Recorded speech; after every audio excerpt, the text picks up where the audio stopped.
ఏంటి బావా చాలా దీర్ఘంగా ఆలోచిస్తున్నావు?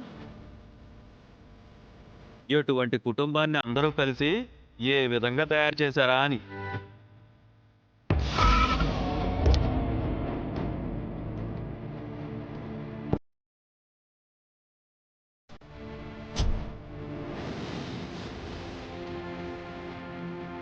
అయితే ఇప్పుడు ఏం చేద్దాం అనుకుంటున్నారు? ఇంకేం చేయగలడు? అవనిని ఇంటికి తీసుకురాగలడా? ఎటో వెళ్ళిపోయిన అక్షయని తీసుకురాగలడా? ఏమీ చేయలేడు. చెప్పలేం, గుర్రం ఎగరావచ్చు అన్నట్టు ఎప్పుడైనా ఏమైనా జరగచ్చు. మరీ ఇలా పగటి కలలు కనేస్తున్నావు, ఫ్యూచర్ లో ఏమైపోతావో ఏంటో. అమ్మా అమ్మా అమ్మా ఏంట్రా, ఏమైనా విశేషమా? అమ్మతో నాన్నతో మాట్లాడాలి. ఏంటి శ్రీకర్? రోడ్ యాక్సిడెంట్ జరగబోతే సరైన సమయంలో అవని వచ్చి కాపాడింది. అవని మెళ్ళలో ఇంకా అటువంటి తాళి ఉంది కాబట్టే అటువంటి అద్భుతం జరిగింది. వాడు చెప్తాడుగా, నువ్వెందుకు మధ్యలో దూరిపోతావు? ఏం కాలేదు కదా? అవని దయ వల్ల ఏమీ కాలేదు.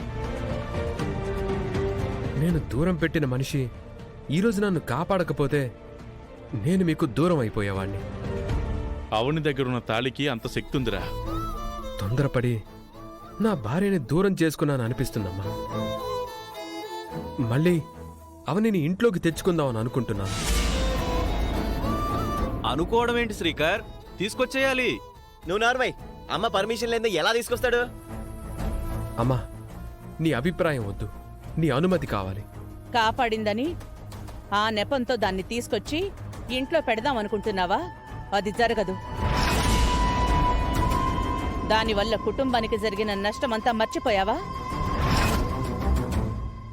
అవని అక్షయ లేని ఇల్లు కళావిహీనం అయిపోయింది. నువ్వు పూజ గదిలో అడుగు పెట్టలేకపోతున్నావు. ఒక్కసారి ఆలోచించు వేదా. అత్తయ్య అడుగు పెట్టలేకపోవడానికి అవని తిరిగి అడుగు పెట్టడానికి ఏం సంబంధము లేదు మామయ్య. అవని ఏదో రోజున విరక్తితో తాళి తీసేసిందంటే నా ప్రాణాలకే ప్రమాదం. అది నీకు ఓకేనామ్మా? రేయ్ తమ్ముడు తమ్ముడు, నువ్వు ఇలా ఫూలిష్ గా మాట్లాడకురా. అవేవో కోఇన్సిడెంటల్ గా జరుగుతున్నాయి, నువ్వు సీరియస్ గా తీసుకోక. రేయ్, నువ్వు నోరు మూస్తావా?